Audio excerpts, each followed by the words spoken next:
Welcome back to your Valley Sports Plugs Heat Check Podcast, episode 43. This is our once a month in-person podcast recording where we all get together here in the Valley Sports Plug studios and we just chat sports. You know, we catch you up on everything that's going on Valley sports related. Today we're going to talk about your Arizona Cardinals, your Arizona Diamondbacks, and then we're going to have a little fun at the end, make a list, but we'll give you some more information about that a little later on. First, I am your host, Chris Patrick, of course, but I need to introduce our co-host, our panel today. We have Torey Lovullo's post-game speechwriter, VSP Tallman. How proud are you of your team and how they played today? I am the proudest man on earth right now, but doing good, guys. How are we doing? Good, man. I'm glad to have you back in studio 2 months in a row. I like the streak. Woo-woo. We got a 2-month streak going on. No trips planned, baby. Hey, keep it up, man. I love it. Not traveling anywhere. Well, you know, also we have joining us, he was voted most likely to pick up golfing in his 30s in high school. It's Michael Benjamin. 4! That's all I've been yelling so far. But hey, the game is getting a little bit better, and we've been enjoying ourselves. Gentlemen, I'm excited about our list that we're going to have today, but you know we got to get into the Valley goods first. So how we doing? Good, man. Good. Yeah, it's that weird time of year. I mean, football is just getting started. We're a couple weeks in now. The MLB season is winding down, and the Diamondbacks kind of not finishing quite how we had hoped. Obviously, we've learned a lot about having expectations and then what happens when that occurs. We're not really going to talk about it, but the Arizona State Sun Devils, of course, they've had a bit of a bumpy start, but looked really good against Texas State in week 3. So I don't know. We'll see how they can keep up their momentum. But guys, I guess just more broadly speaking, kind of what we do here when we get together, we don't, you know, with the fast-moving news cycle, we don't want to talk too specific about what's happening in the day-to-day. So I want to keep it a real high level. But just talking about the Arizona Cardinals in general, they did start the season 2-0 and have looked really good. But overall, there has been some left to be desired. We did talk about this a little bit on Tuesday, Mike, but while we have VSP Tallman here in studio, I wanted to pick his brain and kind of see how he feels about the start for the Cardinals. Yeah. So, man, okay. First and foremost, we're talking about a 2-0 team, right? But what's crazy about that is it's a 2-0 team that, you know, we have so many. We're criticizing so much. I don't know if that's. I didn't go back and watch the stream. Mike, don't kill me. Unbelievable. I know. Yeah, can you believe that? We'll give him the mulligan this time. But no, it's. I mean, so looking at it from 100 feet up. I mean, we played probably the 2 worst teams in the NFL. Can we agree on that? Saints, so Panthers, far what we've seen and what's projected, yeah, I would say so. Okay, at least they're bottom feeders of the league, right? For sure. And literally in both games, it came down to the last play of the game, right? That you were thinking we were going to jump out, we were going to, you know, steal their lunch money, we were going to win this game easy, but I mean props to the opponents, but they kept it interesting there at the end. I mean, week 1, I was concerned about the defense. It was like very soft. It was, you know, just don't give up the big play, which the Cardinals defense has been really good at doing that so far this year. But then Carolina, the first play of the game, I mean, you have the strip sack, the touchdown, and it was like for the first quarter, the defense was given, you know, Bryce Young hell. Like it was exactly what we wanted. So, of course, they lightened up the pressure though and whatnot throughout the game until that last drive, which was just littered with penalties and that absolute bull. I don't want to curse so early. That bullshit call roughing the passer from Sweat on Bryce Young, which was just ridiculous. But you saw the defense ramp it up there on that last possession. And so my biggest takeaway from week 2 was I'm not worried about the defense, guys. I'm not. You know, we got to stay aggressive, but I think they're going to be just fine. It was more so the offense, the offensive line. Where's our run game? I mean, it's like the whole offseason through spring training, through training camp, preseason, coming in, we're like, guys, obviously our identity is going to be running the football. You got James Conner, Trey Benson, everyone was high on him. You know, we thought we were bringing back, you know, some of the same characters on that offensive line. It was like, we're going to jam the football down our opponent's throat. That just really hasn't happened. And if you look at some of the stats for the Cardinals rushing wise, I mean, we're not bottom of the league, right? You're kind of right in the middle, but a lot of it's been, you know, skewed by that 53-yard rush that Trey Benson had. But it's like, where's James Conner? I mean, you're looking at the touches that Conner's getting. Granted, you could argue that both running backs need more touches, right? But, I mean, Conner only having 10, 12, 13 rush attempts. It's like the guy's got to get the football more because he's the definition of a player that gets better as the game goes on. As he absorbs hits, he's a stronger runner and he's more deadly when he's trying to run you over with the football. So that's something we got to get going. And again, good on the defense, but the offense, man, it just seems like they're not taking the big plays. It's a lot of Kyler Murray checking it down or scrambling. And then it's like you're doing these play actions, but you haven't established the run yet. You know, we need to establish the run with James Conner because that's what's proven to be, you know, successful for this team in winning football games in the past.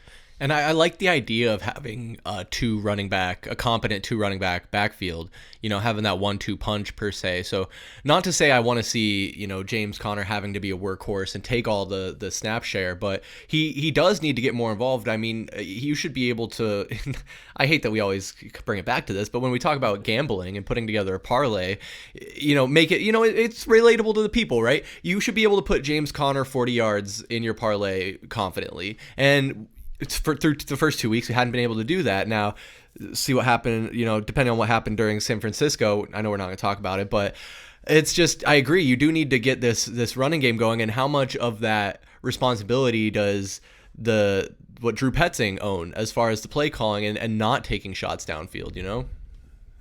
Yeah, you have to have a competent balance in order to set the running game, but we know that this offensive system is predicated on starting on the ground first, right? So it's tough to see those struggles so early in the season.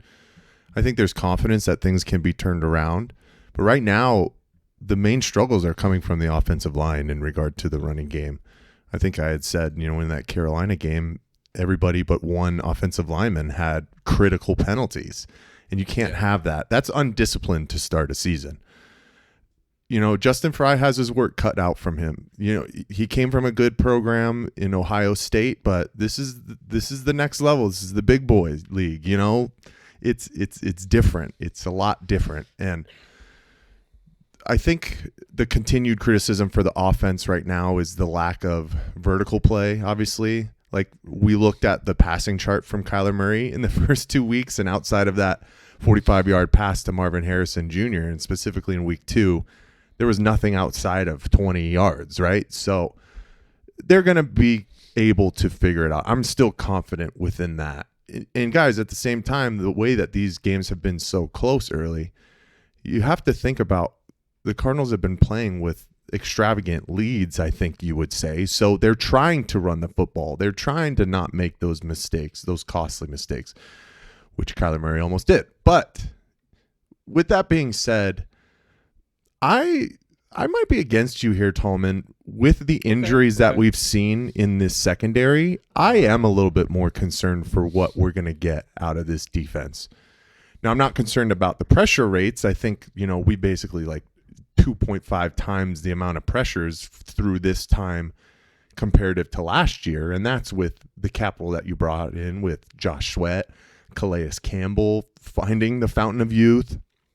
But trusting these young guys like Keitrell Clark, who has been a starter for this team for a while, but then thrusting in Denzel Burke and then having, you know, your only veteran be a guy in Darren Hall, who has to be called up from the practice squad, who hasn't really played meaningful snaps, I think, since 2022. Yeah. If you're not getting home consistently enough and you have to rely on those guys to guard for 5 to 7 seconds, if, you know, albeit Sam Levitt isn't seeing ghosts, or not Sam Levitt, good Sam Darnold. Sam Darnold, yeah. No, Sam's going to be fine. But Sam Darnold, you know, on Thursday, it's, I think there's just too much youth to be absolutely confident within this secondary after you lose Garrett Williams. Granted, sounds like he'll be back at some point this season. I think Max Melton, we caught a break on that. And then they're going to be super cautious with Will Johnson because you have to be of how he started. It seemed like immaculately for a rookie, somebody who just steps in and seems like, he's already grasping the NFL defensive system so early. you want to make sure that he's a factor consistently throughout this season. So we'll see if he plays on Thursday against the Seahawks. I wouldn't be surprised if he does sit it out, and then we'll see him back week 5. Yeah. But I think overall there's still a lot of things to like about this Arizona Cardinals team. But what have we talked about? When there are expectations, which we have this year, you get a little bit more nitpicky, and that's where we're going right now. Yeah, and then we even talked about with our predictions, like the front half of the season being the easier part of the schedule, Tallman, even to the point you were making, is like it's weird to call your first 2 games must wins, but they really were. And now I know we were, when we did our predictions, mixed bag on this, how the San Fran game would go, but they were banged up. Now you're going into a Seahawks game where they're kind of starting the season, I think, a little better than some people expected. But it's still a winnable game. So if you can start the season strong, win 3 of 4, 4 of 4, whichever it ends up being, then that's a solid, strong start to the season, and you can overcome the little nicks and dings that we've had so far, and getting banged up, especially like you said, Mike, getting some of those guys back, whether it be week 5 or beyond, and having them there for the season. Now, injuries aside, Tallman, I do need to ask you, because of course we've talked about what they're going to do with this wide receiver core, and it seems like that Jonathan Gannon has tried, not necessarily come out and said it as far as I can tell, but through him and Monty Fort. I like that. No, I like that. Monty Fort? Monty Fort kind of works. Yeah, it works. So yeah, I'll roll with it. Monty Fort went out and didn't get any wide receivers, re-signed Zay Jones. So far not been super impressed myself. I don't know. Do you think that they're going to regret not getting a true wide receiver number 2, or will Michael Wilson come out of his shell? Oh God, yeah, I'm not betting on Michael Wilson. Or Zay Jones. Will one of these wide receivers emerge? Zay Jones, granted, last year was a little different for him because he was in some trouble, missed a good portion of the season. True. But even when he came back, it was like he wasn't involved at all. And then this season, it's like they re-sign him, they bring back Zay Jones, and it's still, I still think back to when we went to the red and white practice, and there's some injuries right through training camp, and the number 1 wide receiver that we had playing wide out 1 was Zay Jones. It's like that's not good. That's not going to be great. I mean, because I think they're going to regret it, and it sucks watching Keenan Allen with the Chargers score a touchdown every single week, right. Which if you're a betting person, that's a hell of a bet. He's always huge odds to score a touchdown. Maybe not anymore because he's done it consecutive weeks so far. But it's like, why not? I mean, I know Keenan Allen costs like $8 million, and we brought up that name specifically probably 5, 6, 7 different times on various streams. Yeah. But it's like not even him. I mean, there's a couple veteran names out there you could have brought in, but let's not fool ourselves here. Trey McBride is either wide out 1 or he's wide out 2. So it's like, I mean, granted, you don't have that same vertical threat. We don't have that vertical threat anywhere really with the team. And Michael Wilson, I mean, you're praying right now because there's nothing. This team's not going to flip a trade for Tyreek Hill. You see that all over social media. It's not happening, and nor would you want that cancer on your team. I mean, if you're a Cardinals fan, you're hoping and praying that Michael Wilson will pop out and figure something out and show some production. He didn't have a terrible season last year. You don't need your wide receiver 2 on this team with the superstar tight end and Marvin Harrison. The number 2 wideout doesn't need a 1,000-yard receiving year or season to be impactful. It's like you need somebody that you can spread out the ball to in clutch moments that can make a play for you so we can win some football games. So you're hoping it's Michael Wilson.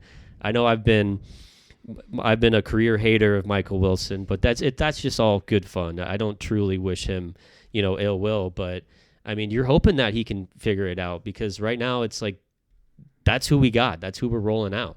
So, but they're going to regret it. I think so. I think we're all going to look back on it and be like, damn, once we play some of these good defenses where they're going to blanket, they're going to cover our 2 main guys. And it's like, you're going to make Kyler Murray, one-dimensional. So it's like, he can't throw the football as is. He can't see down the field, which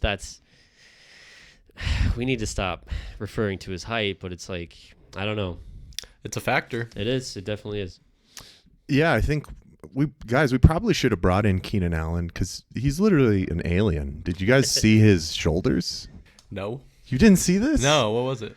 It was basically kind of like a post-game like clip that was posted on the Chargers social media, and it's him kind of celebrating and saying, got a dub.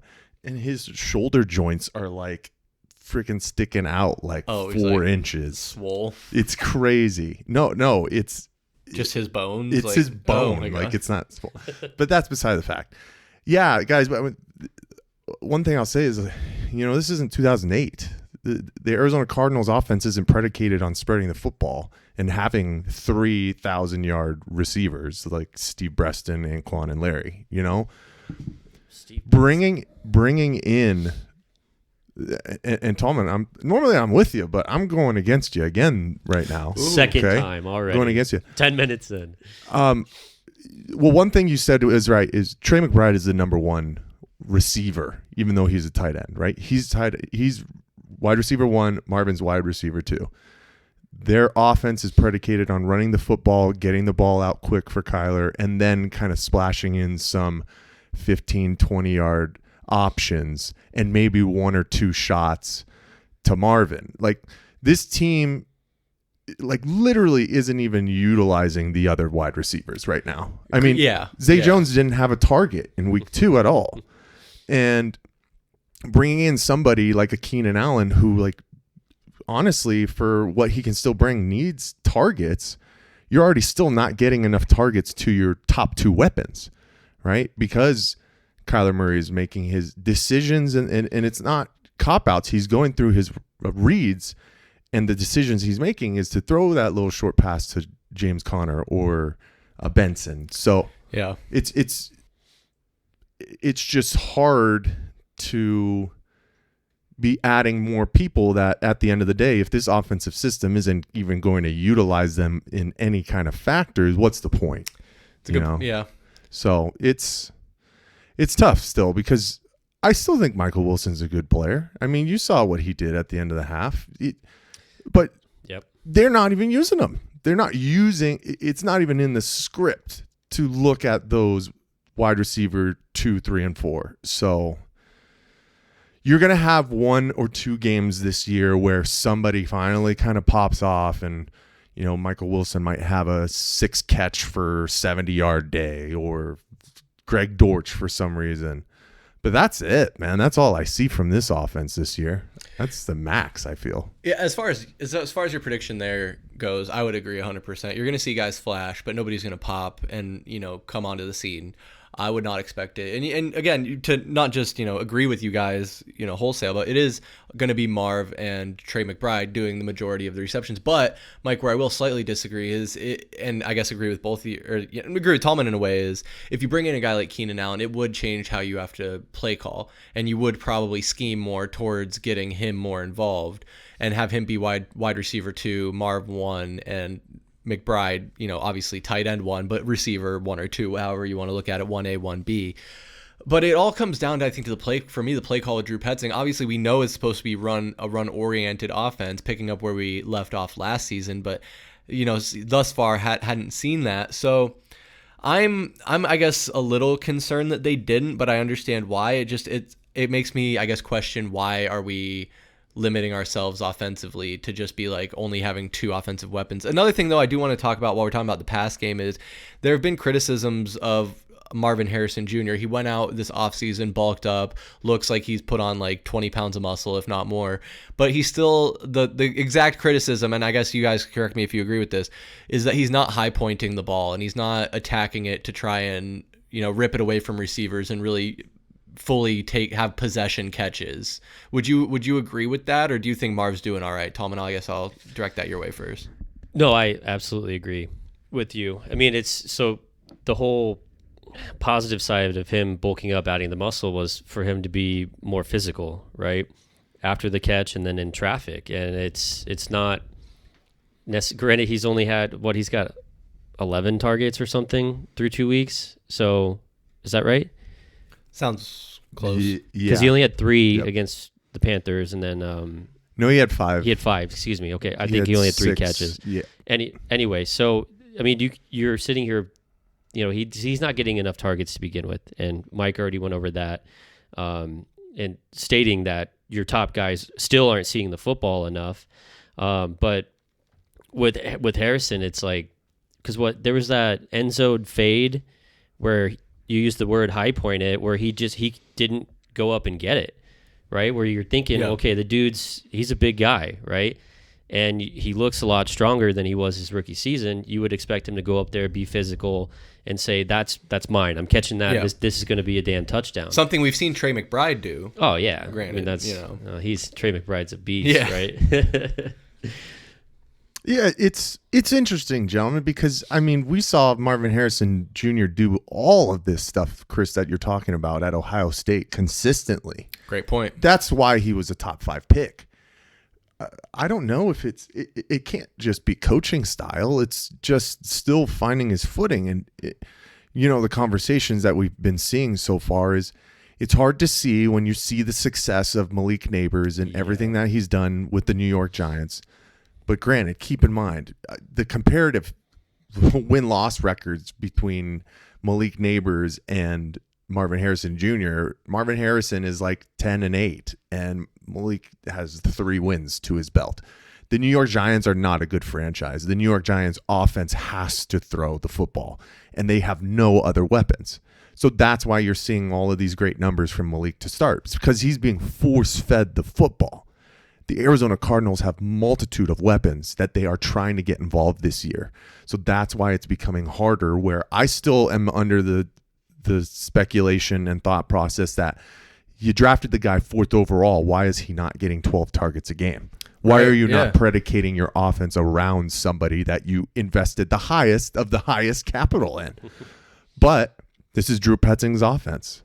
And while I don't agree with it, and it sounds like you guys don't either, that's how this system works right now. So it's disheartening because he knows better. He knows better than a high point fade thrown into the back of the end zone than to be shuffling backwards and not get any lift and be trying to catch it underhand. Marv, you know better than that.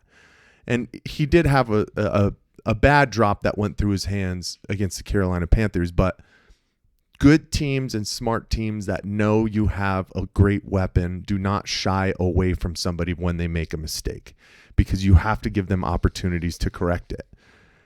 And I am still confident. I think the Cardinals will do that with Marvin because he has to be one of their main weapons through the air. But Drew Petzing's offense, you go back to his years with the Cleveland Browns, it's not a throwing offense. It's not even schemed to get guys multitudes of routes, it seems like.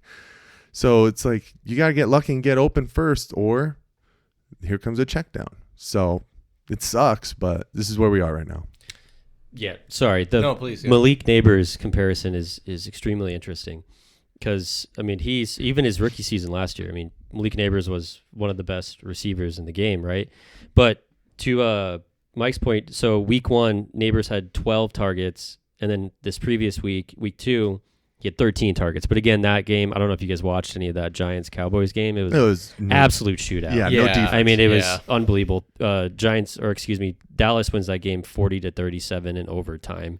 You got Russell Wilson throwing for 450 yards. That's absurd. At 50 years old. That's probably not going to happen again. But Cam Scadaboo leading the rushing room, 11 carries. But who was tossing Neighbors the rock most of last year? Was it Daniel Jones and Tommy DeVito, or some mix of that? It was Jones wasn't on that team. Jones wasn't on the team at all. Yeah, he was. No, Daniel Jones was in New York last year. He was on the Vikings. He started with the Giants, and then he got traded, right? Yeah, that sounds right. Yeah. Okay. So was it DeVito most of the season, or who finished the season in New York? Either way, regardless of who it is, you would think Kyler Murray would be a better option, or at least he's supposed to be. A better, because he's a better quarterback than what the Giants were rolling out there, even currently. Which I think is a good segue to do. I'm implementing a new segment into the Heat Check podcast, guys. I decided this actually just now since we've started recording. And we're going to do it for about the next 5 or 6 months throughout the Cardinals season, only when we do the in-person podcast. And it's only going to be you two guys, because I'm not going to share my opinion. But basically, this is going to be my check-in with you guys on the Kyler Murray hot seat. And you guys are going to give me a number 1 through 10 based off how he's doing this season. 1 being being he is for sure back on the team next season, 10 being he is for sure off this team next season. Okay. So that's the scale, 1 through 10. Kyler Murray hot seat. Who wants to go first? I'll let you guys decide that. The K1 check-in. The K1 check-in. Tallman has to go first on this. All right. All right. I can go first. And so we're doing it through 2 weeks because that's what we've witnessed Okay. at time of recording. So 10. Sorry, I swear I was listening, but I'm an idiot. So 10. 10 is he's not on the team. 1 is he is on the team. Okay. So 10 is the seat's real hot. Yeah. 1. Got it. Yeah, Okay. Man. Okay. So it's hard to say that the seat's real hot when he's won 2 football games to start the season. But what's really swaying me right now is that literally the definition of a Kyler Murray blunder, that terrible interception against the Panthers, He was which just throwing totally. it away. He was just throwing it away. Oh yeah, okay. I mean, he needs to do a better job at throwing the ball away if that's the case. But that totally shifted the momentum to the Panthers, and that caused a very scary fourth quarter for the Cardinals, thinking that game was getting away from them. But so with that in mind, I'm gonna go 6. I'm gonna go. Ooh, it's pretty warm. I'm feeling it's a little on the hotter end, right? But obviously Kyler did show us some magic with his feet, which was also typical Kyler. But I wanted to go 5. I wanted to go right in the middle, but just because of where that's my opinion, right? Of course. So I'm going to go a little hotter on the 6. I should have asked you, and I guess we can ask Mike. Where were you at the beginning of the season? If you had to say. If you can remember. Yeah, well, they didn't show us anything real good in the preseason. That's what I'm saying. You know, the one. So you can base it off drive. You can base it off how they that. finished last season at the preseason. Yeah, well, shoot, I'd probably say 5, like a 5, 4, maybe 5. 4, because I'm a big time homer. So you got optimism. I was optimistic, absolutely yeah, okay. coming in. But the preseason, the one time they were out there, did not look promising. But I'll go 4 to start. Okay, so 4 to start, now at a 6. Okay, so heating up. Okay, Mike, I guess it's a 2-part question now. Where were you at the beginning of the year? Where are you now after 2 weeks? Yeah, so the way that I look at this is a little bit different. I don't even factor in preseason, right? My hot seat levels start after the NFL draft, going into training camp, starting to talk about what this team might be. Kyler Murray was sitting at a 7 on the scale To start the season, because what have we already talked about, guys? This was his last chance. This is his absolute last chance to prove that he can be the true leader and get this team to a playoff appearance and a playoff victory, right?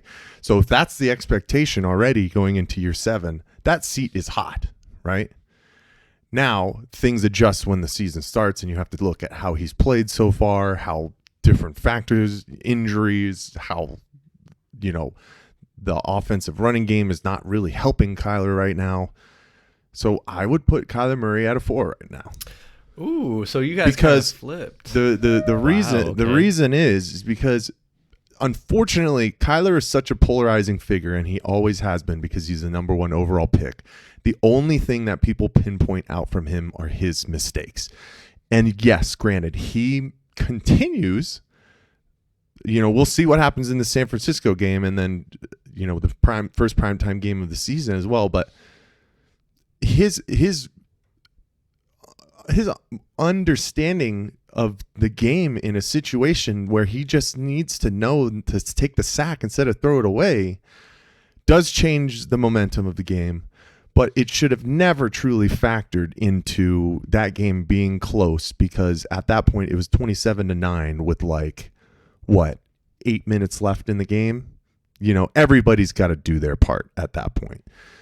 But he has been throwing the ball over 70% completion rates. Only that 1 interception. He's found the end zone a couple of times. His legs look good. He's making the right decisions within the system that has been put in front of him. Right? It's different from when Kyler was with Cliff, and they basically had to say, go out there. And it's funny how JG says, pull the Houdini on that run, right? You can't coach that.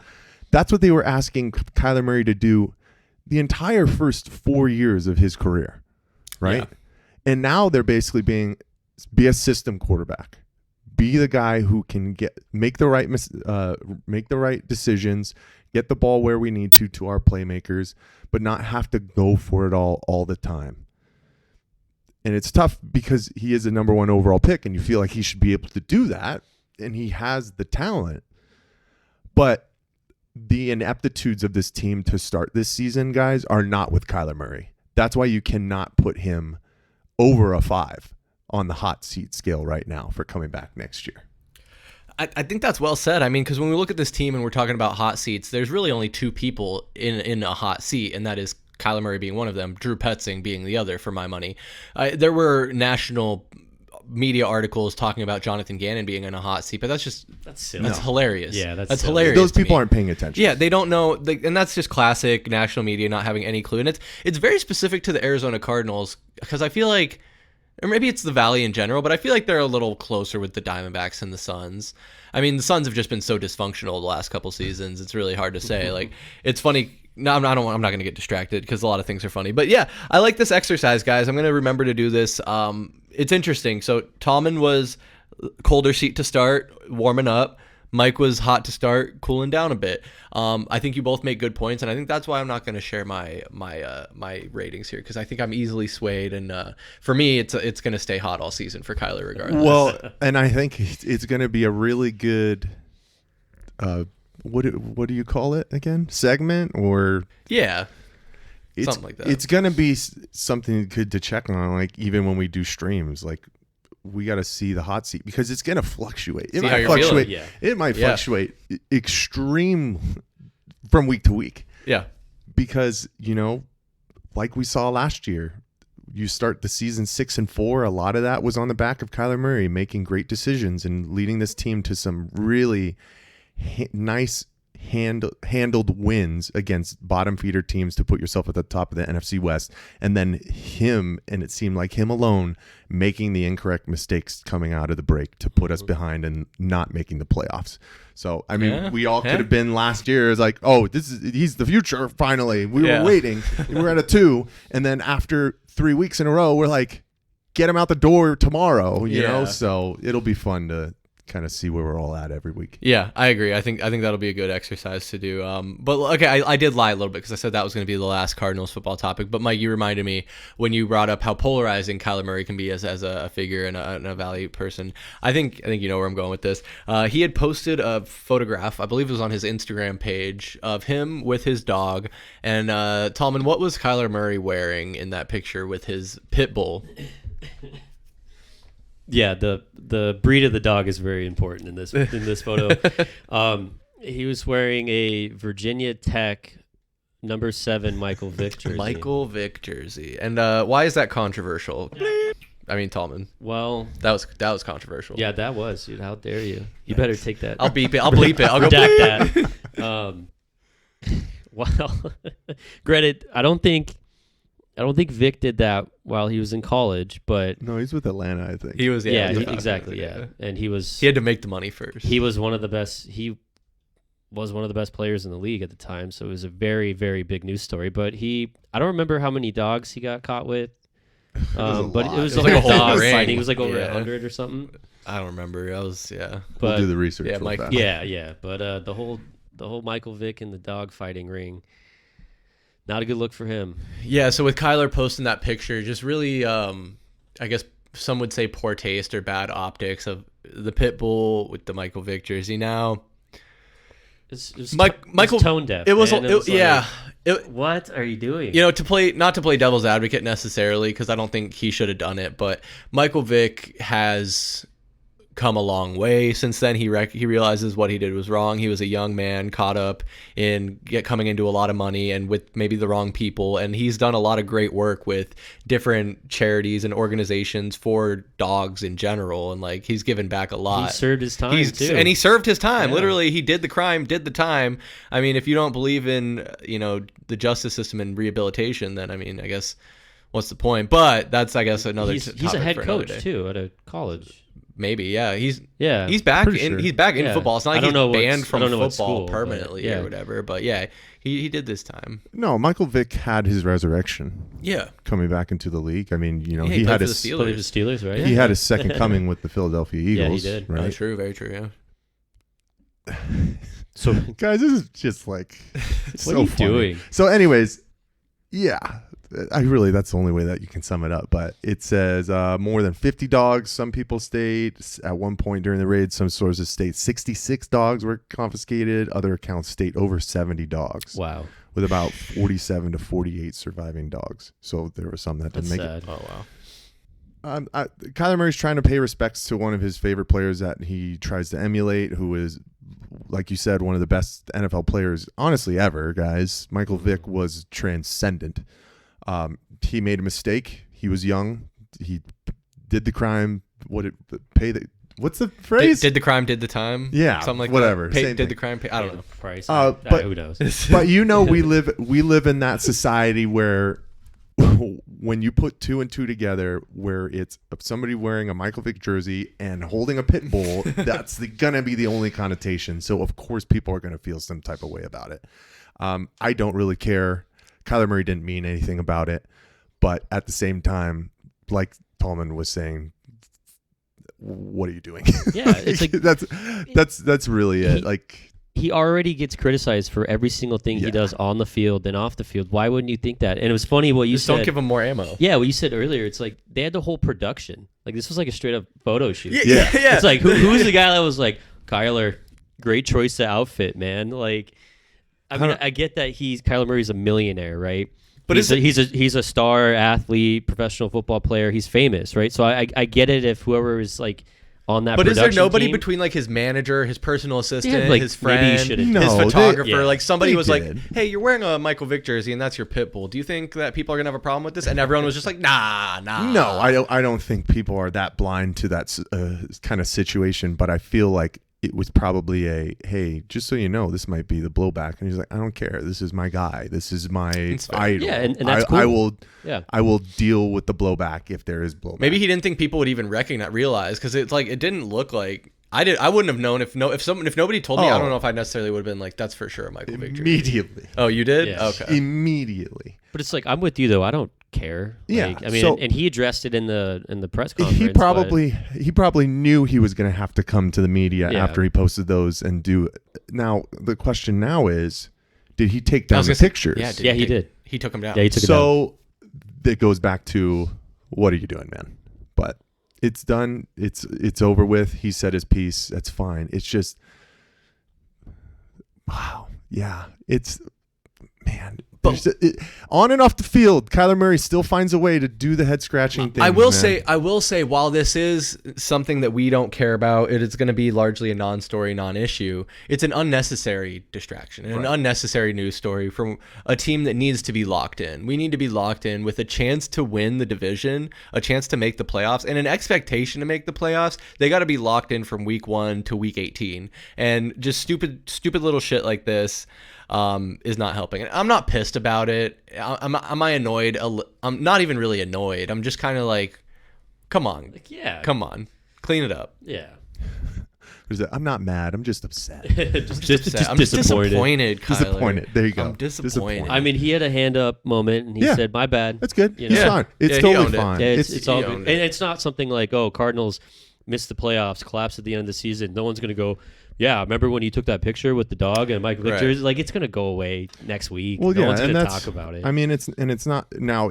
I think it would have been a different story if Kyler Murray would have been like renting a dog to take the pictures, but that's his dog. Like, he's had that dog for a while. yeah, and so. you see his dog all over his YouTube stuff. Yeah. And it's Or if not- the dog was like being aggressive and he's like Yeah. holding it back or something. Yeah. then we're having Yeah, it could be completely different. different yeah, conversations. there's no ill intentions with that. No. whatsoever. It's just like it's his dog. It's Well, his dog. I think, Chris, the last thing I have to say about the Cardinals is coming up Thursday Night Football against the Seattle Seahawks. The first time we get to see the sand jerseys. What are they calling them? The Desert. rivalry jerseys, Yeah, something like that. desert. Right? Yeah. Oh, it's specific. Yeah, the rivalry jersey. Yeah, something like that. I'm pumped. I will be boots on the ground. You guys will get plenty of content. I'll have stories galore coming at you, and hopefully the Cardinals will find themselves starting perfect once Maybe again. another unnamed Michael Benjamin parlay. Oh my God, yes, Hey, but let's go. we won't just go willy nilly. I kind of went willy nilly on my first one. willy-nilly. Hey, so that's okay. We'll do some digging. Tallman did a moonshot parlay. Yeah, mine was rough. Yeah. Well, I mean, I think mine had this exact same amount of legs that hit as yours. So And well, Nico's nice net was the safest play, and it still didn't hit. it wasn't even close. It's so sad. I mean, actually, it was close. it was- They threw it was the fairly Marvin close. in the end zone. I feel like the Cardinals should have won both of their first 2 games by 10 points or more, and they didn't do that, so that was disappointing. But I still have faith. I think there's a lot to look forward to. And hey, Mike, while we're checking in on things monthly, it's Bengals probably not going to be as good as the Cardinals this year, huh? Something happened up there in Cincinnati, Tallman? If there's somebody that needs to address Whatever, the dude. situation, I think it needs to be.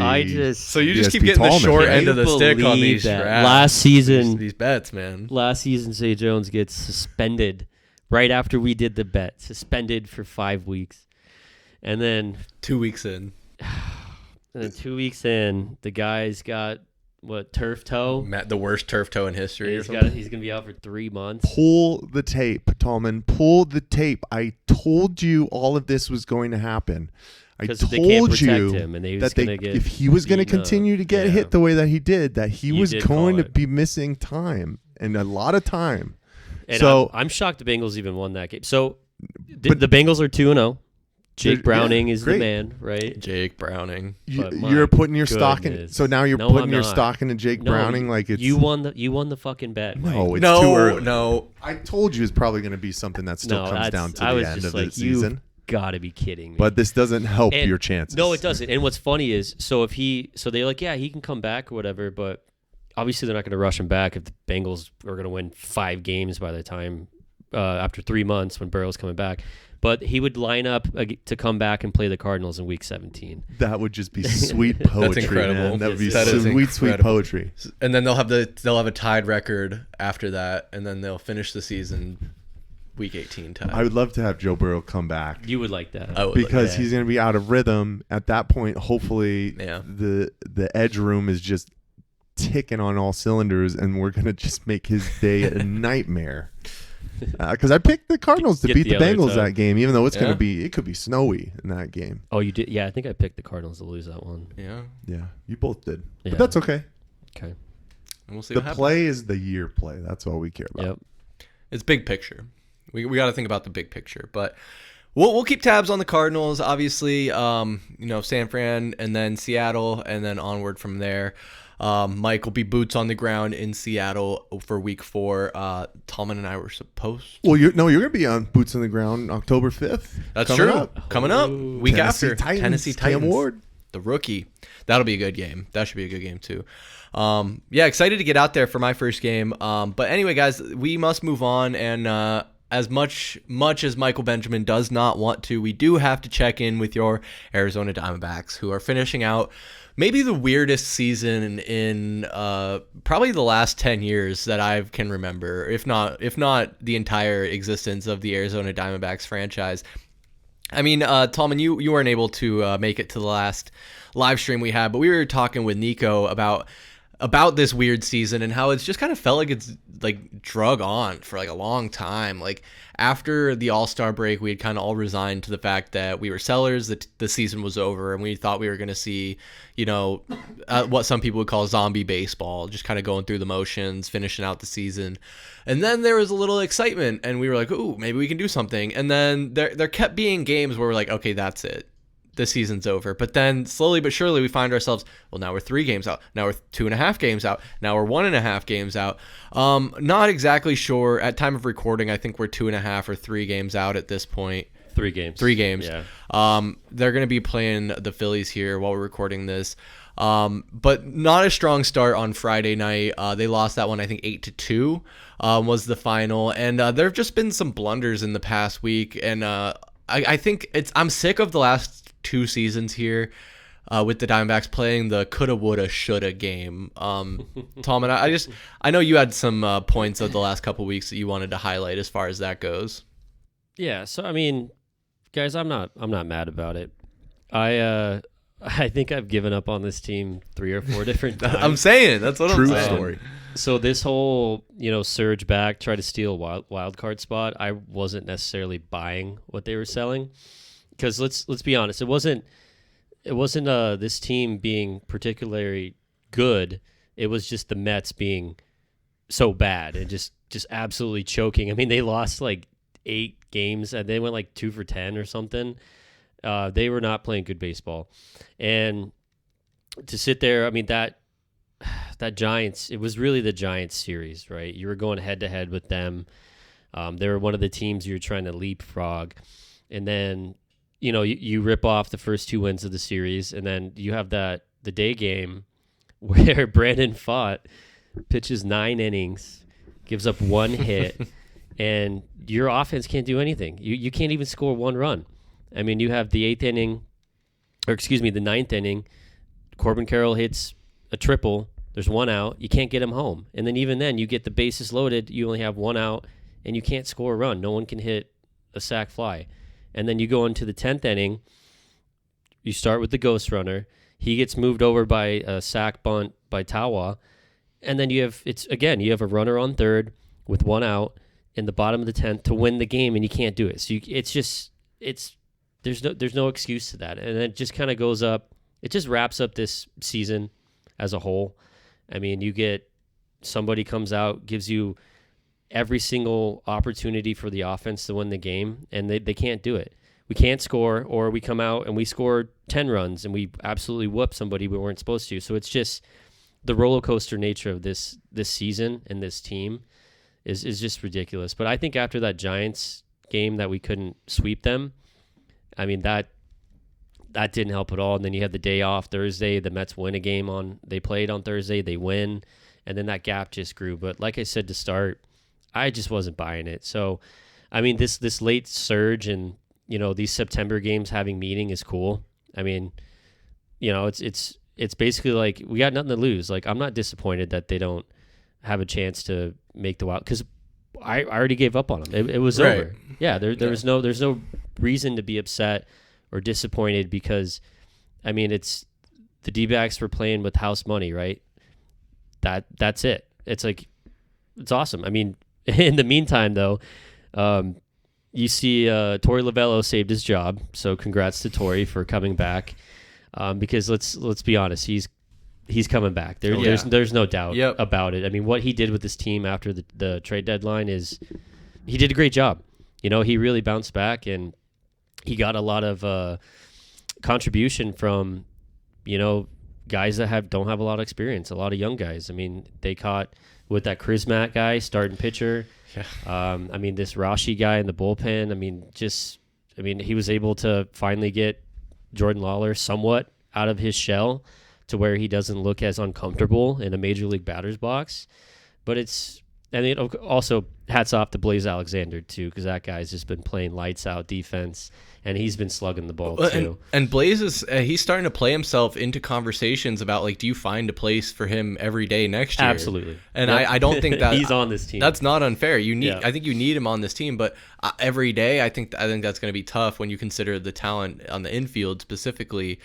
But Mike, I mean, this run has been fun, but it seems like if it's not one thing, it's the other with this team. And throughout the beginning of the season, it was like the bats are pretty good, but the pitching is just fucking terrible. Like, we can put up as many runs as possible, and it just doesn't matter because the bullpen's going to blow it, or Eduardo Rodriguez is going to give up 8 runs in the first 2 innings, and nowhere in between. But now, through this makeshift paper mache mix and match bullpen that we've put together, they're doing decent. You have great starting pitching outings from Zach Gallen, which we were not seeing in the beginning of the year. That 9-inning gem from Brandon Pfaadt, where it just shits the bed because nobody can hit the fucking ball. I mean, is that not just like the perfect encapsulation of the season? I don't think that you could script it any better with the way that things have gone for this Diamondbacks ball club. I mean, and Chris, you also kind of have to throw in Eduardo Rodriguez has pitched some great games as well. I'd say his past 5 starts, granted his last one against the Giants weren't great, but we're coming off that high of that game where Jordan Lawler hits his first career, like little dink single. But hey, you got the job done, and then you're just crushed by the inability to walk it off to sweep a Giants team, which is what you needed if you truly wanted to be an actual complete contender for that final wild card spot. I'm just tired of my emotions being toyed with consistently with this team. Yeah. So I'm in the same boat as Tallman, where it's like, yeah, we're sticking along for the ride for sure, but I have truly emotionally been out of it for the past 2 months when this team was struggling. I mean, at one point, this team was almost 10 games under 500, guys.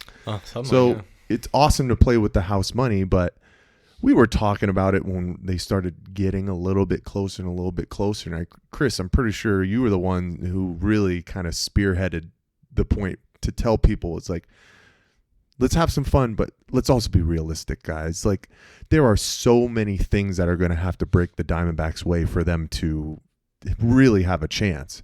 Now, they took care and capitalized when they needed to. The Giants series was huge because you have the tiebreaker over them. Mm-hmm. But now you're sitting behind the Reds, so you have to hope that they can, kind of falter a little bit. And the big wild card was, pun intended, I guess, was the Mets, hoping that they'll continue their tailspin. Yeah. But we were all Padres fans for 3 days, and they screwed us. The Mets won that series, and now Mets are down 5-3 in the bottom of the 11th right now. So that's where I keep talking about.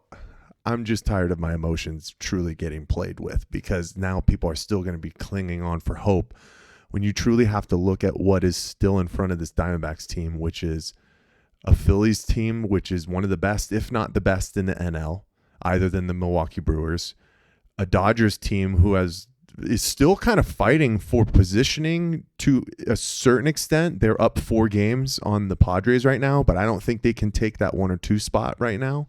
Phillies and the Brewers are still too far ahead. Mm-hmm. And then the Padres, who are going to be fighting for positioning in the wild card themselves. That's what you have left. Like, everything has to break for this team. And I think one thing, this will be my last point, one thing that I won't be able to take, gentlemen, is if it's going to come down to the last day again, and we're hoping that the Mets can do something, because they broke our hearts last year, and if they were to break our hearts again this year, I don't know if I'd be able to take it. Yeah, no, and I'm glad you brought that up, because that's exactly, along the lines of what I was thinking, is just how somewhat poetic it is that once again the Mets' fate is intertwined with ours, where it's going to depend on the last couple weeks here of the season and on all these games that we're playing and they're playing. And I get that that's obviously obvious to say, but it's funny that it happens to be the Mets once again. Yeah, guys, I just don't have a whole lot more to say on that exactly. I did have one more question to point towards you guys, but Tallman, if you wanted to have any final thoughts about this last stretch of the season for the Diamondbacks, more broadly speaking. Yeah, I mean, it was, the idea of it's great, the late season heroics, and then, basically this team looking like a better baseball team with so much less talent with the trade-off. It's like, I mean, we don't imagine if we were able to find this type of, have this type of mojo when we had Naylor and Suarez and Merrill Kelly. It just didn't make sense. Where it's like the brand of baseball changed a little bit when all the young guys came in, and I mean, hats off to them, honestly. Like I wrote them off long time ago, and it's been incredible what they've been able to do and keep it interesting, but. It's just a damn shame that your last 3 series are against some of the best teams in baseball, where against the Phillies, the Dodgers, and then ending it with the Padres. But then even if you looked at it, you're like, the Phillies already clinched the playoff spot, but baseball's that type of game though, where you're like, oh, we got the playoff spot, let's just sit everybody. That doesn't happen, right? So you're still, and it's not going to happen for the Phillies, because they're like a game and a half or 2 games behind the Brewers right now for that number 1 spot. So they're trying to win every game they're playing right now. Yeah, you're playing for advantage in the bye. Yeah, exactly. Yeah, even though the bye week has not been favorable for anybody the last couple of years when it came to the playoffs, because I think That's the a World fair Series point. has been won by a wild card team the last 4 years. Is that right? Wow, that's great. The I think- Dodgers won it's last year, something- didn't they? Yeah, they weren't wild card. They were not a wild card team last year. Dodgers, Yankees. I'll look at some research. He'll here in a pull second. stats. Yeah. Come back with the numbers. Wait, hold on. Can I jump in real fast Yeah, before yeah, I yeah. give my thoughts? We're not gonna really do a deep dive of the Diamondbacks next month, right? Because the season will probably be like 3 months or 3 weeks over by the time we meet up, right? Yeah, I don't think we'll need to do like a post-mortem. Well, So you have the should- postseason. Well, but not for so I think for me. I feel like we should give we did the Kyler Murray hot seat. I feel like we should stick with the rankings. We should give a grade for the Diamondbacks season. You want to do that? I feel like we should do it. Right. Okay. So like right now, what we would give a Yeah. grade for With the season? 10 games left? 10 games. Left. No, 8, right? At the time of this recording. Right. We got 3 against the Dodgers, 3 against the Padres, and 2 left against the Phillies. So are you saying like 1 through 10? 10 is a success. No. Grade them. A through F. A through F. Oh, okay. Am I starting? No, Tallman starts out, yeah. Tallman, finish off your thoughts and give him a grade. Okay, so a grade on the season. Do I have to answer that? Because I feel like I just really put it all out. I think he's thinking about it. The juices are flowing. Yeah, no, they are. So, Because I got mine easy. okay, you go first. Okay. Okay. This is a 500 baseball club, gentlemen. The Arizona Diamondbacks get a C on the season. Literally mid. I don't care about the expectations. The expectations were higher, but you had a lot of major injuries to this team. You were able to somehow have this miraculous comeback the second half of the season after the trade deadline to put yourself into this position. But you have to look at it as a whole. You won as many games as you lost. You get a C. You get middle of the road grade.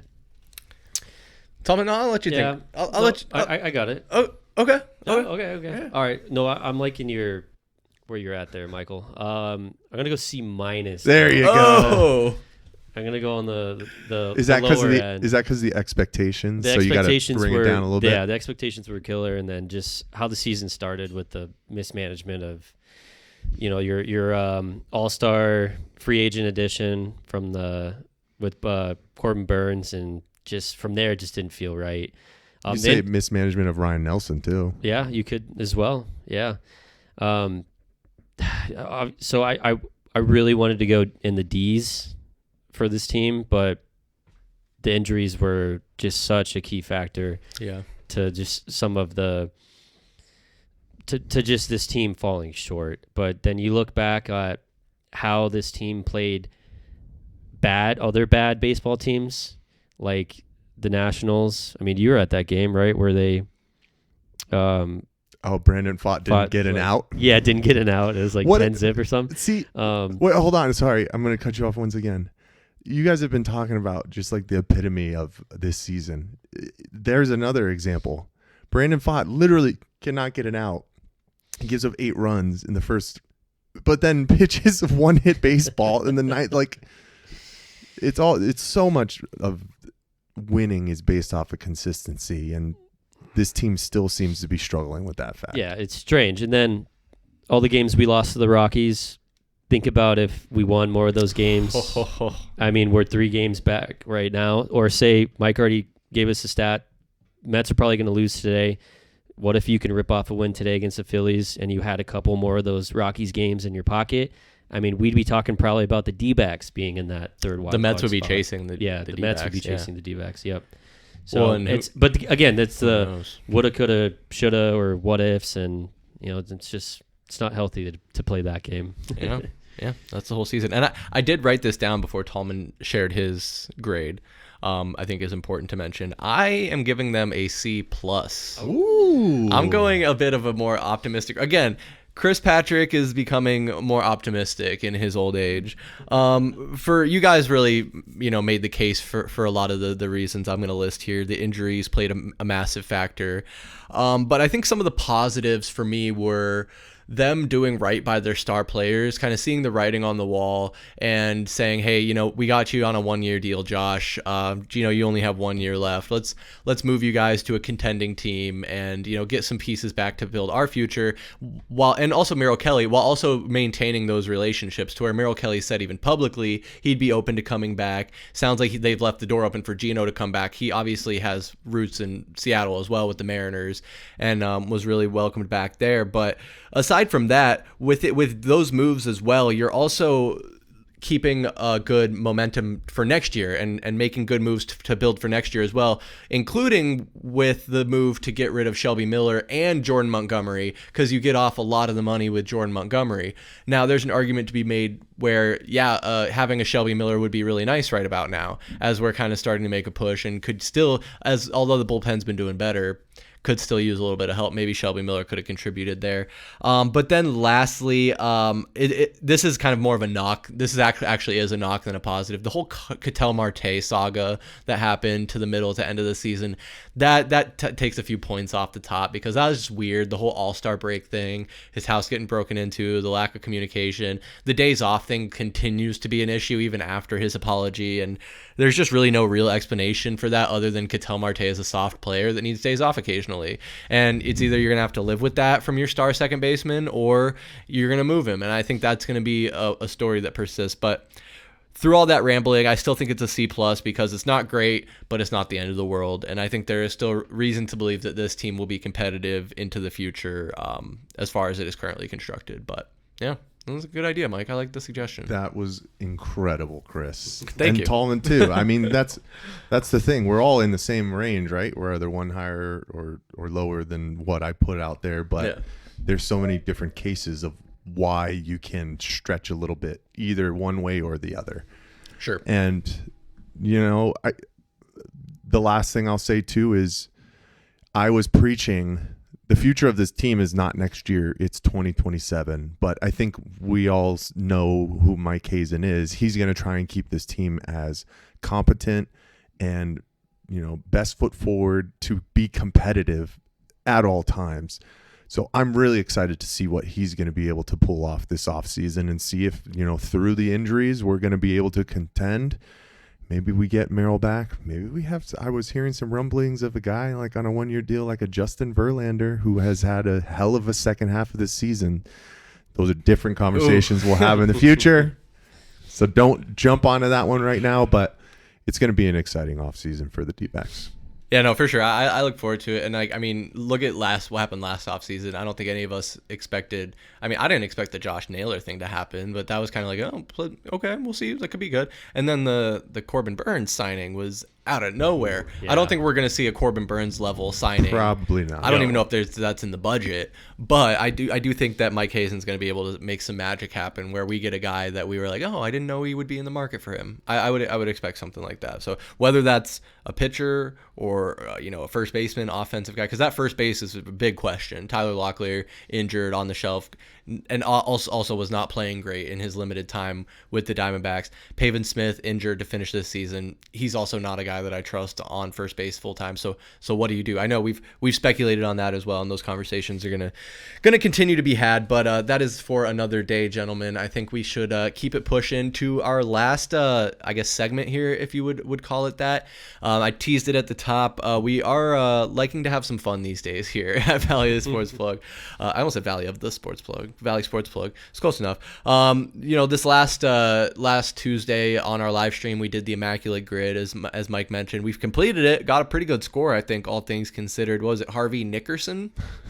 Hardy Nickerson. Yeah. Apparently he played for like 12 years in the league for various Pittsburgh Steeler. Lost me. I have no idea. I still don't even know what position he played. I think maybe linebacker. Something defense, I think. But Nico pulled that one out of his ass. But no, obviously, since we're here in person, we're not going to do an Immaculate Grid. But we've done it a couple times.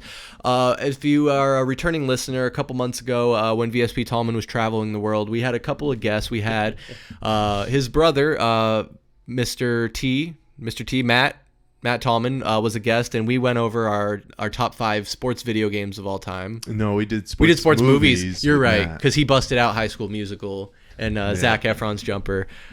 Troy Bolton Shout out. He was. And then with Nico, we did the top 5 sports video games where we were talking all about a backyard baseball and NFL Street. You were mentioning, what was it? An NFL 2K 2004 or something like that? ESPN NFL 2K5, the 2K5, greatest there you go. football game ever made. Incredible. For So $20. $20, not bad. So Tallman missed out on those conversations. So we wanted to bring him in for a list. And Mike, you had an idea. Why don't you tell the people what our list is going to be? Yes, and I think it made sense to wait for this type of topic until VSP Tallman graced us with his presence. You're welcome, Michael. Because a lot of this is going to be tied to Valley Sports, right? Today, we're going to go over our top 3 most impactful or influential sports moments that we have been in attendance for. This one, for probably all of us, was a little bit harder to narrow down because we've been to a whole hell of a lot of sports games in Arizona. But we started to sprinkle in some places outside of Arizona too. Went to go see the Pittsburgh Steelers and the Pirates.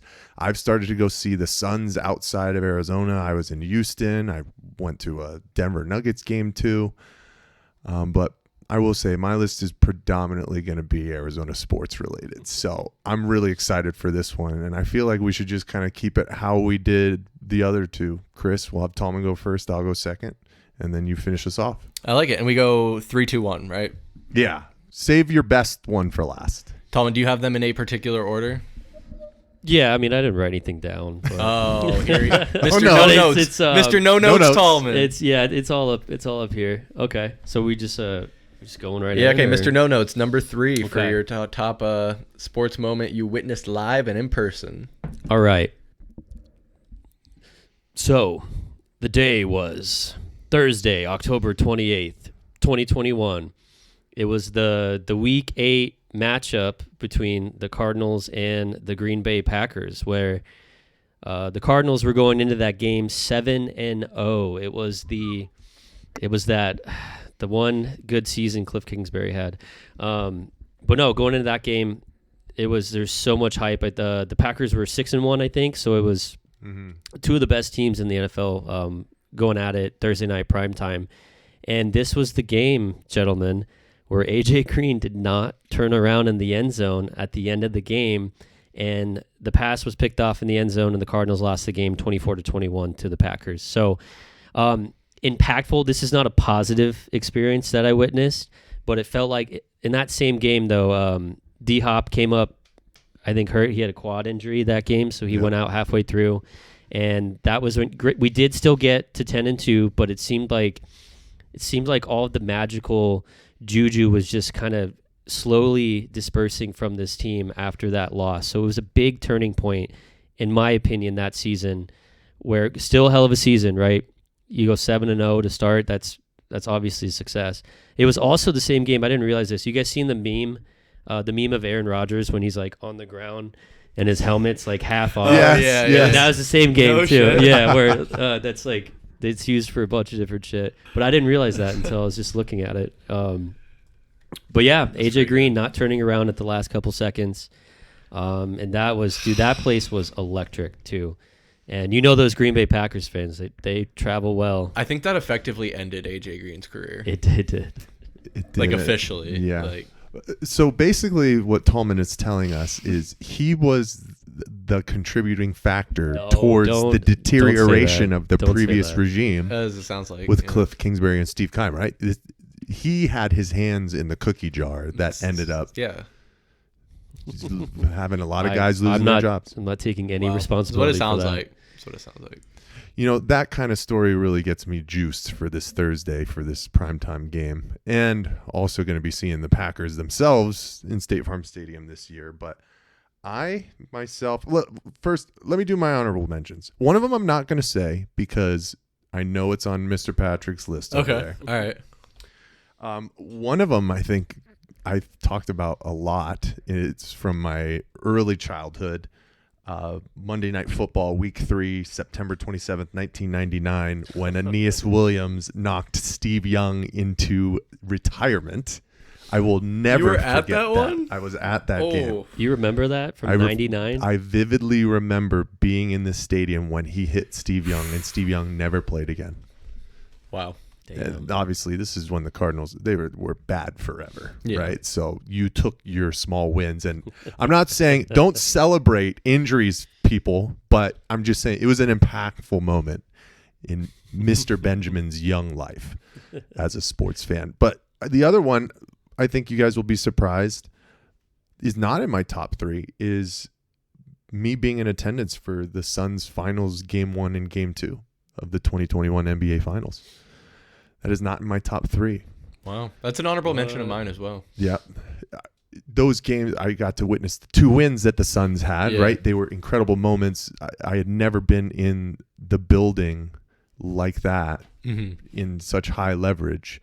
And it's something I'll cherish forever. But my top 3 have some kind of bigger momentous things. And I'm going to start with the Cardinals again. All right. For top 3. December 30th, 2007. Okay. This is going to be one that you guys are, it's a random game. You're not going to really remember it. Okay. This was the last game of the season, week 17, where the Cardinals won 48-19 against the, at that time, St. Louis Rams. Mark Bolger was the quarterback. Torey Holt was still kicking around. Steven Jackson was the running back for the Rams.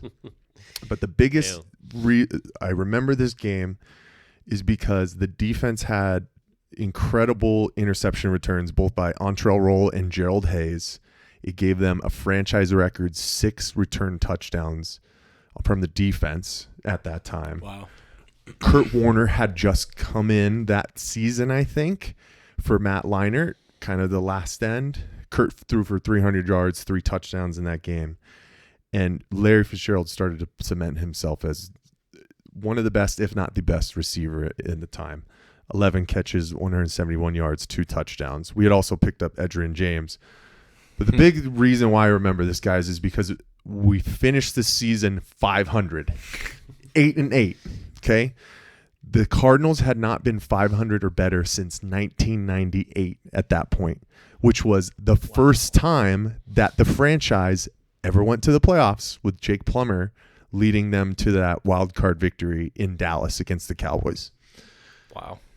So I remember vividly being at that game with my friend Danny, shout out Danny. And after Gerald Hayes returned that interception touchdown, I said to myself, this feels different. Something good is going to happen. And what happened the next season? The Arizona Cardinals went to the Super Bowl. So I will never forget that game, guys. It's a random week 17 win, but it was so impactful not only for myself, but that franchise at the time. Yeah, that's huge. Yeah, that's awesome. What was the year again? 2007? 2007. Wow. That's a good one. I like that. Mike, I'm glad you went with your honorable mention because I do have one. I don't have the exact date. My phone is currently being used, but I believe the year was 2011. It was a Monday night football game against the San Francisco 49ers. And you guys are going to have to help me out here. The quarterback was on the sideline laughing while we were getting our asses whooped. Derek Anderson. Yep, Derek Anderson. Yep. I was at that game. I had end zone seats. At the time, my girlfriend at the time, her dad gave me tickets and I took my dad. So me and my dad had like end zone seats before the casitos were built. Obviously, it was like 2011, I think. And yeah, so we lost that game and I didn't know any of that at the time, but then I went home and saw it obviously on like ESPN where he was like, ain't shit funny, basically. Yeah. Like, Dude, that is an all-time sports moment. Yeah. His interview after the game. Yeah. It's hilarious. For some reason, man, I don't know. That stood out to me. So that made an honorable mention. I just thought of while we were recording. But my number 3 is one that actually all 3 of us were in attendance for together. This was September 18th, 2023, week 2 of the NFL season. And we were thousands of miles away from Studio B here in Pittsburgh, Pennsylvania. And it was the Pittsburgh Steelers versus the Cleveland Browns. And Nick Chubb, near the goal line, went down, tore his MCL, also had some ACL damage in there, and would miss the remainder of the 2023 2023, 2024 season. Didn't play again as a member of the Cleveland Browns after that. Is currently with the Texans. But yeah, that was like, I mean, as far as like impactful, like that was kind of crazy to be in attendance for, because at the time, like Nick Chubb was projected like one of the top running backs in the league. Yeah. Fantasy for sure. Fantasy for sure. Yeah. I mean, obviously, when you play for the Browns, you're not going to do shit as a team, but individually, you can still have success. So that was really tough to see. And honestly, like the reaction from the Steelers fans was nothing but, I think, of like, I don't want to say supportive, might be the wrong word, but it wasn't like nobody was cheering his injury that I saw in the immediate there was vicinity. nothing but respect. Yeah, respect. Yeah, there you go. That's there probably was. the word I'm looking for. But yeah, that was my top 3 moments. I mean, but again, with you guys being in attendance, I don't know if you wanted to share any of your perspective from that. He incident. got folded like a lawn chair. It was scary, man. It was. They didn't even want to show the replay after like the No, first time, yeah. and it was just like, whoa. And then didn't I forgot whatever TV network it was on, but didn't they get a bunch of crap for showing it over and over again? I'm pretty That sure. sounds TV? right. Yeah, Yeah. that sounds right. Yeah. But it was not good, and you feel for the guy. I mean, that's because he had some bad injuries in college too on the same knee. Yeah. So that should have been career ending. You would have thought, right? That's true. Yeah, I mean, Chris, that's such a great pick, because not only was, I've never been in that kind of energy of a stadium on a week 3 random game. Right. Granted, it is Monday Night Football, Yeah. but there's. You might have said it, Tallman. It was when we did our recap, or it was obviously one of you two. Right. Beside the point, when we did our recap when we just came back from Pittsburgh a couple of years ago on the Heat Check podcast, one of you said there's something different about open air stadiums in the NFL, and it holds so true. And man, not only was that just the first time I experienced something like that, but to have that kind of a moment where somebody who is supposed to have a stellar year really just, you see it all end so fast, and it was so gruesome. Yeah, great pick. Yeah, thanks, guys. I mean, obviously, glad that Nick Chubb is not have a career and an end to his career based off of that. He's doing okay. He's with the doing okay, Texans. and I mean, He's fine. Yeah, good he's opportunity all right. with Mixon starting the season on the IR to be able to fill in. But yeah, so that takes us to the second round here, I guess. Number 2 on the list, Tallman, on to you, buddy. Oh, baby. All right, so going baseball here, because the Dbacks gifted us such a miracle run in 2023 that there was no way in hell I was missing the opportunity to see an NLCS baseball game against the Diamondbacks and the Phillies at Chase Field. So I went to Game 4 of the NLCS. It was on October 20th, 2023. So this was a game where the Dbacks, I think we're down. We're down by 1, so it was 1-2. So we're down in the series. So we ended up winning that game 4. But we were down, I think, 5-2 in the game, and then in the 8th inning, our boy Alec Thomas, and I feel bad. You showed me his baseball card, and I was like, that guy sucks. And then he's one of my top my top 3 sports moments.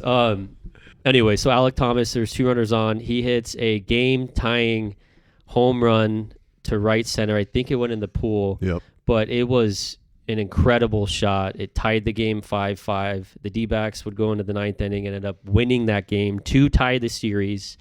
We did lose game 5 at home before we ripped off 2 miracle wins in Philadelphia to win the series and go to the World Series. But that was an incredible moment. The stadium was just, it was a whole nother level of just, I've never heard that stadium louder, and which will still hold true when I tell you my top one. But that place was just Spoiler an alert. absolute, it was an animal house, man. And it was incredible. And then for them to stick it with it and win the game, it was awesome. But top 2 for sure. That whole series was so anxiety inducing with the It Phillies. really yeah. was. Just edge of your seat the entire time. That's a good one, Tallman. That would have been insane Yeah. to be in attendance for. And that is such a great one too, because that has become one of the most iconic Arizona sports moments in the past 20, 30 years. And for you to be there is always something special. Yeah, it was cool. All right. Well, guys, for number 2, I'm sticking with the Arizona Diamondbacks. Okay. But All I'm right. going back a little bit further to the last time the Diamondbacks were in the postseason. to the 2017 Oh, I know what you're NL talking wild about. card game against the Colorado Rockies. Oh, I was there in I attendance. I mean, October 4th against the Rockies. Obviously, it was the 11-8 win, but Was that I pooped my pants one? I pooped my pants. I pooped my pants. Archie Bradley hitting that triple is just one of the most iconic moments for that franchise and most improbable things. Yeah. And the way that game was going back and forth, where we took an early lead, then the Rockies came back and they were only down by 1 run, and then to go into, was it the 8th inning? No, it was the bottom of the 7th, to have your reliever Archie Bradley come in and make the hit of the game, the hit of the season, the hit of the decade. Yeah. Crazy. Absolute. Tallman says that Alec Thomas's home run he's never heard anything louder. At that point, I've never heard anything louder in that stadium. So it's an absolute iconic Arizona moment, and I was blessed to be in attendance. But I didn't see any poop from Archie. Don't know poop. It didn't bleed through the uniform. Yeah. I miss when pitchers batted. I'm saying, dude, that fun. was always the cool thing about the NL, man. Yeah, it was when a lot the of fun. pitchers batted. I do miss it. That was when they still had the single game eliminations, right? That was a 1 game Yeah. wild card. That's it was the crazy. win or go home. The 1 game wild card is crazy. to That's me. not fair. Dude. 3 is And also- play 160 games and then it comes down to 1 game. Do you remember who pitched in that game? Who started? Who started? No, Greinke? Shoot. No, he still pitches to this day. not for the Diamondbacks. Not for Was the it Diamondbacks. Robbie Ray? It was Robbie Ray. Yeah. Yep. Yeah, that checks out. Yeah. Trevor Story was on the Rockies. It just seems like a lifetime Probably ago Nolan now. Arenado, Yeah, Arenado. Chris Bryant. That Yeah. Rockies That was a team. good- That was a That good was a Rocky- That was good a good Rockies Rockies team. Charlie Blackman, Yeah, Charlie Hustle. that was a good team. Charlie Blackman. They had a good catcher too. Didn't we poach him for a little while? Ineta. Chris Ineta. Was he on the? I have. I know no he. idea. I think might he be played for mixing the him up with Rangers for a someone little bit else. too. Yeah. Yeah, I'm not sure. Regardless. Okay. Nice though. Yeah, that was good. I didn't expect you to go go there. Yeah. So far we've only had Diamondbacks and Cardinals Mm-hmm. moments. Oh, I guess and football. So we have Steelers, Browns. Yep. So we're on to my number 2 now, right? Okay. Mine is a bit different, a bit unique. We're going way back, pretty far. We're going back to March 6th, 2005. Not as far back. Mike, you were at what, 99? My honorable mention. Oh, your honorable mention. Okay. Aeneas Williams, 99. This one I had to do some research on to fully remember, so bear with me as I recall it. But this was at the Wells Fargo Arena in Tempe. It was U of A versus ASU basketball. And I believe at the time this was the very last game of the season. U of A was ranked 11 in the country, and they won the Pac-10 this year. I believe it was the Pac-10 still, off a Salim Stoudemire double pump 14-foot jumper that went in with 0.6 of a second. I believe it was over Ike Diagu. He was on the team at the time. But in that game, ASU had overcome an 18-point deficit to even be back in the game. They were winning by they were tied. It was 68-68, and Salim Stoudemire came down, cold-blooded mid-range shot, sealed the deal. And like you guys talk about, you've never heard a stadium louder. I've never heard the noise be sucked out of a stadium faster than when he hit that shot. It was like going from like complete euphoria to just complete disappointment. And like I was, 12 years old, so I didn't even fully like have a grasp of what was going on. But even at that age, I was like supremely disappointed. Like, what do you mean we lost? Yeah. Like, we were just amazing comeback, energy building as the comeback's mounting, to fight all the way back and just lose on that was insane. But yeah, I was being in attendance for that, and then being so young at the time was also kind of crazy. But yeah. Wow, Salim Stoudemire. I thought he was going to be something in the NBA. Oh yeah. Especially when he got drafted by the Atlanta Hawks, because at that time I had kind of like split loyalties. I was a Hawks fan because Joe Johnson had just signed there after the Phoenix Suns infamously didn't want to pay him. And then they had just drafted Josh Smith too, who was one of my favorite guys in the mid 2000s. And he was doing dunk contests and signature shoes. But Ike Diagu, ASU legend, ASU man. legend, That's Ike it's Diagu. crazy. I haven't thought about these guys in so long to hear those names. I think Channing Frye was on that U of A team with Salim. Sounds right. Lauren Woods, who played for the LA Lakers for a little bit with Kobe. Yeah. You know, Chris, I am a little bit jealous because I don't think that I've ever been to an ASU U of A basketball game. Probably the only one I've ever been to, if we're Which being is, honest. Yeah, doesn't make it's any crazy. sense. Yeah. I did go to one. Yeah, I remember that. I do remember you going to that one. It was when ASU was ranked number 3 or 4. I do remember you going to that one. Yeah, and that was when Ayton was on.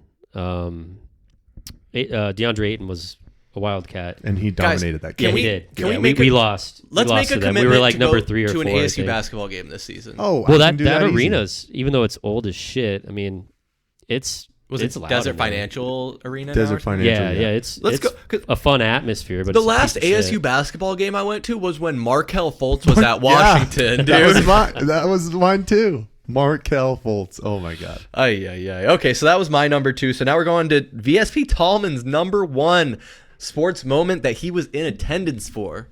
I feel like he teased it's going to be Diamondbacks. Yeah, it's going to be Diamondbacks. Probably World Series run related. Yes, World Series game. Yes, it is. I'm spoiling it. I'm sorry. I'll shut. No, you're good. So I was kind of torn because technically my second, the second one I had was a little more exciting than this one, but I had the pleasure to go to Game 5 of the World Series, and you're probably sitting there going like, that's when they lost the game, right? Like that's how they lost the World Series. We only, Game 5 at home, the Rangers won the game. But I was in attendance. I was able to watch Zach Gallen pitch a no-hitter into the 7th inning. And guess what? He had no run support as well. It was a 0-0 game. Who would have guessed? Imagine that. Yeah, going into the 7th. But in the 7th inning, he gave up 1 run. But hey, it was 1-0. And at that time, I mean, our offense could explode. Like everyone in attendance, there's no one that was worried, hey, we can score a run. We can either tie this game or we can win this game. 8th inning goes by, still 1-0 game.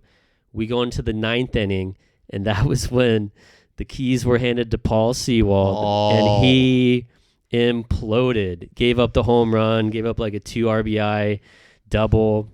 He allowed 4 earned runs, and then, of course, the wind was out of our sails. Dbacks did nothing in the bottom of the 9th, and then we lost that game, Game 5, and then the Dbacks lost the World Series. And again, I feel awful. I feel like I'm like a bad luck charm because I had 2 really bad moments but they were so impactful. I mean, I watched our team lose the World Series, and then I remember. So if the D-backs make the wild card, don't go. Exactly, I All probably right. shouldn't go. But I remember my wife's like, "Oh, like, do you want to like watch them sell?" And I was like, "No, we're fucking leaving."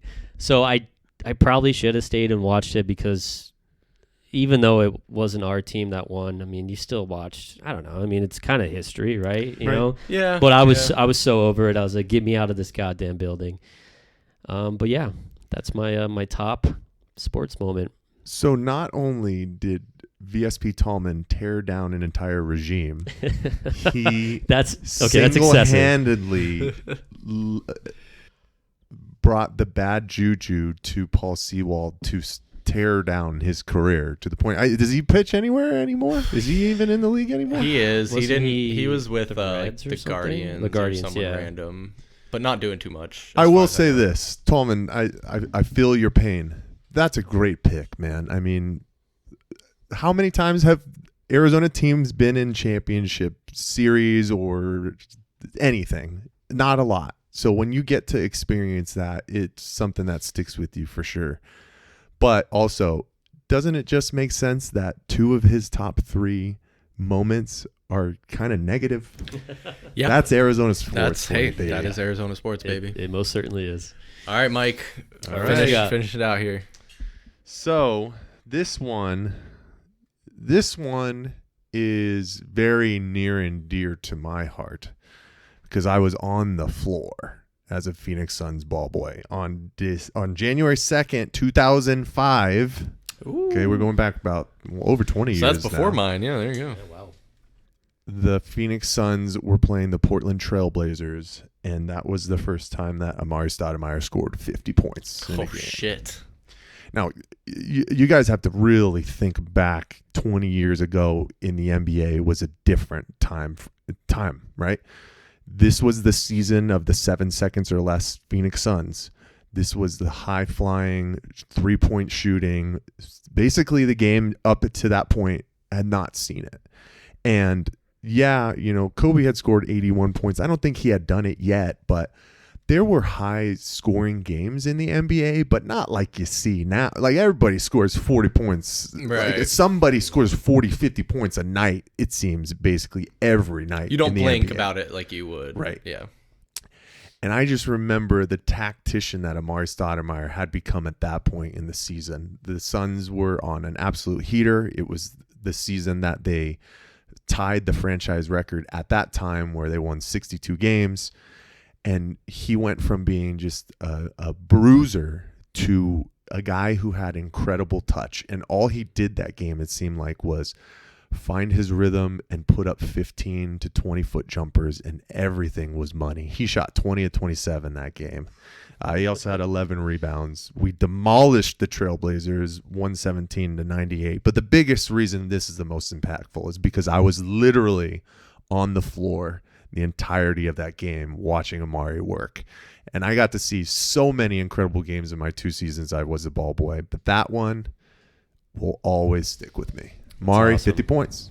Number 1. That's a real yeah. good one, because the best thing about that is you got paid to watch him do that too. I did. $5.50 an hour, but I got paid. Jeez. That Good was deal. minimum wage Good in deal 2005. for a 14-year-old or Yep, I'll whatever, take it. somewhere. on 14, there. yep. Yeah. Hell yeah, Mike. That's awesome. You just made me like reminisce while you were talking about that of the like 05 Suns. My favorite Suns team. The best Suns team of our lifetimes, probably. Yep. At least for me, that I can like remember and I was actually conscious for. I know obviously there was the finals run when I was a wee little baby, but like I didn't know about Charles Barkley when I was an infant. Sorry. But okay, so I guess I'm last. Number 1. I got another Suns one, and I think this could have been a Michael Benjamin honorable mention. Yes. He was in attendance. He already knows what I'm going to say. It was this fateful night on March 4th, 2022. The Phoenix Suns were up against the New York Knicks, and Cam Johnson exploded for a career-high 38 points, which included the game-winning, buzzer-beating three-point jump shot from about 10 feet behind the three-point line, perfectly set up by a campaign pass in transition. Again, a huge stadium pop. The place exploded. Guys are jumping up and down. Chris Paul didn't play in that game. He's street clothes Chris Paul, celebrating with the team. That was just after the finals run, when I think we still had a lot of hope that we could get back there. And this is March? So we're talking We were 50 and 12 50 and 12, yeah. going into that game. So we didn't have Hell of a record. We didn't have Kevin Durant until the next season, Yeah. right? Yes, it was the next year. Yeah. And in that same game, Chris, I don't know if Booker played and went out, or he was out that game. I think he played and then got hurt. I think he did get hurt, yeah. But I don't want to take the spotlight away from you, so keep No, going. that was just about it. Just like the energy in that building. Cam Johnson kind of like really cementing himself. Like he had already been a fan favorite at that point, him and Mikal. But then for him to have that big moment and to hit that buzzer beat, I mean, we have it in our intro for Pass the Outlet. Yeah. Like it's a huge iconic moment for the recent Suns teams. And like, honestly, like, sadly enough, almost a bookend on that generation of the Suns, because that was like one of the last exciting moments, because we fizzled out after that year and haven't really found sustainable success since. Yeah, I mean, that season we struggled with the Pelicans in the first round, and then we know what happened in Game 7 against the Mavericks and Luka. I was so impressed that game because the Suns were losing like the entire time, and going into the second half, somebody had to step up, because you like you said, you didn't have CP3, and then Booker goes down. That at that point the Suns still had a great team, obviously, probably outside of, I would say, the 2004-2005 Suns is the best, because technically they have the best record, right, by one game. Yeah. But Cam Johnson scored 21 points in the fourth quarter. He was on an absolute heater. We already know how incredible of a stroke from outside Cam had, but when somebody is on a heater like that, you feed the hot hand, and the Suns were smart enough to do that. And to trust him to pull a 40-footer to bank in the win. The incredible moment. I have videos of us like screaming, like children, Chris. So I don't think either of us thought there was any shot. They shouldn't have won that game. They should not have had even a chance to win that game. But kind of how I had talked about that random Week 17 game in 2007 for the Arizona Cardinals, where I thought something special is about to happen. After that moment, I thought the Suns have it in them once again. This is the special moment to catapult them for the rest of the season into the playoffs. Didn't come to fruition, but that was special. Yeah, no, it's a huge moment and a big memory from that season. But guys, that was a good list. I like the top 3, top 5 lists. We'll try and keep it sports related. If you guys have any suggestions, if you're watching back on YouTube or listening on Spotify or Apple Podcasts, there's a comment section. Let us know what you think. If you have any suggestions for future lists or any moments you would have added, what would your list have looked like? What sports moments have you gotten to witness live in person? We'd be curious to know. But yeah, if you are this far in the podcast and here at the tail end, thank you guys so much for listening. Please follow us at AZ_VSP on Instagram, TikTok, X, anywhere that you can follow us. It's probably at AZ_VSP. Our links are all in the description below, and we stream every Tuesday at 7 p.m. on YouTube. Check us out there. Guys, before we get out of here, I guess we'll give you the floor one last time. VSP Tallman, what you got for the people? Yeah, no, this was fun, guys. I guess my list just made me realize how negative of an impact I've had on with my attendance, with my presence. So maybe you should take me. You should take me off the list for the season tickets with you, Mike.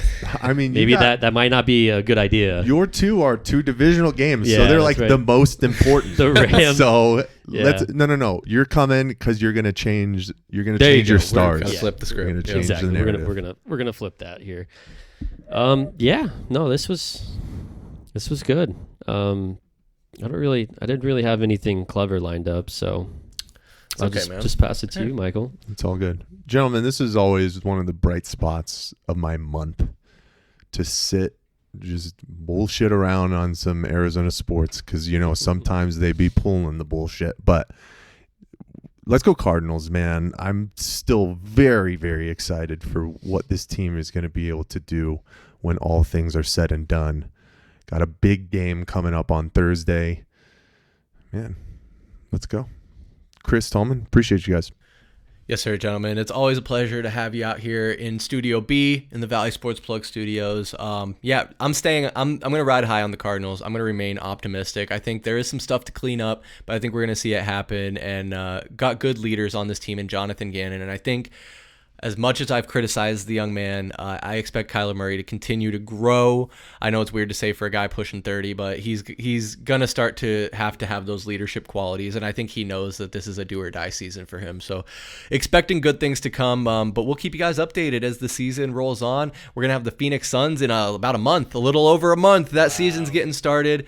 Diamondbacks are winding down, and ASU football is very much alive and in action. So until next time, I'm Chris Patrick for VSP Tallman and Mike Benjamin. We'll see you next time. Peace.